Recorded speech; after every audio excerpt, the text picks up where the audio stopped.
Welcome back to Public Affairs on Peach. I'm Karen Greer. We've spent the morning talking about the Atlanta chapter of the American Red Cross. And joining us now to talk a little bit about the volunteers and what they bring to the table, Mike Esposito, actual board member and volunteer. And you've been doing it for quite a while. Tell us, why was this so important for you to be a part of? My family and I moved to Atlanta in 2006, and I started thinking, what am I going to do? How do I get to know this new place? And I thought, what better way than to volunteer? So I was fortunate enough to get a position on the board of the Red Cross chapter here, and that's what really set things in motion. And I got to tell you, when you ask the question, well, why volunteer, it was really, again, to get to know the area, the community, and see how I could give back. But what I really left with was inspired by our staff and inspired by the thousands of volunteers who make this place go. Mike, it's got to be a great feeling when not when you arrive on the scene, but that you can provide help, comfort, assistance to someone who is really in desperate need of it. Desperate is a great word. They really are. They've lost everything. It's usually at some time in the wee mornings, and they are out there exposed to the elements. And who's there? The fire department and the Red Cross.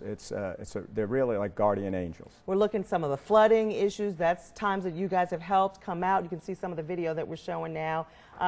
Just in, fire's not the only thing, but any kind of disaster relief. You guys are on the scene. Tell us about something that really touched your heart, one of your experiences. Well, I think one of the experiences I had just recently was a couple of weeks ago as part of our home fire program.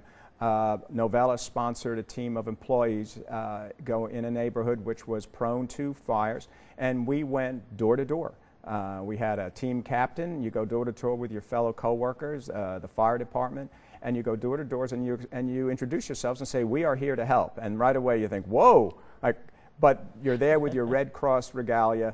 You get into their homes, you win over their trust, you do a fire readiness assessment, and we installed smoke alarms, up to 3 smoke alarms for free to help them. So it's just, you walk away feeling just like, wow, I've potentially made a real difference in these people's lives. And what do you get from them when you open the door? It takes a while for them to really trust you, but once you have that trust, and they have family, kids, what's that feeling? How are they? Are they just so thankful to you? They really are. They really are. They're grateful. They're appreciative that you would be there on your day off there to help them pay it forward. So you really leave there feeling like you made a difference. And you can help any volunteer by giving your time. Your time is really important. You say on your day off. So when do you have time to do this? You work a 9 to 5. You said for Novellas, so yes. Do you do this on the weekends, late at night, early in the morning when they call you?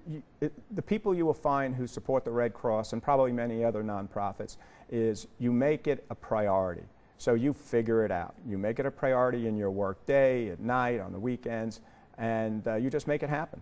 And you have your family as a part of this too? Yes, my family is very supportive. They've drunk the Red Cross Kool-Aid. So they are volunteering as well. Did you do this where you came from? No. What state were you in before? It's Florida. And were you with the Red Not Cross? at all. Really? Not at all. It wasn't until I came here when I thought it's time to do something different. It's time to start contributing more. And I was so blessed to get on the board of the Red Cross. It's made a huge difference in our lives. Now, are you one that does blood donations as well, or has anyone in your family been? I do the blood donations as well. The great thing about the Red Cross is it's got a big tent. There are opportunities to contribute, whether of your time, your treasure. It's just a matter of making a decision. It's time for me to step up. And do you feel like there is a need for more volunteers out there? There's always a need for more volunteers. And there are so many volunteer opportunities. It's not that, well, I don't want to be, I'm not one to get up at 3 o'clock in the morning and go to a fire. Well, I can tell you, we have plenty of opportunities that fit your lifestyle. Oh, you are awesome. What a great gentleman. Great to meet you, and so excited for what you're doing for the American Red Cross. Well, thank you so much. Thank you. And thank you for joining us for this edition of Public Affairs on Peach. We'd love for you to join in on the conversation, or if you have a topic you'd like us to cover, let us know. Send us an email to publicaffairs@cbs46.com. And be sure to like Public Affairs on Peach on Facebook. There we post our upcoming episodes and ask for your feedback. I'm Karen Greer. That's it for this week's edition of Public Affairs on Peach.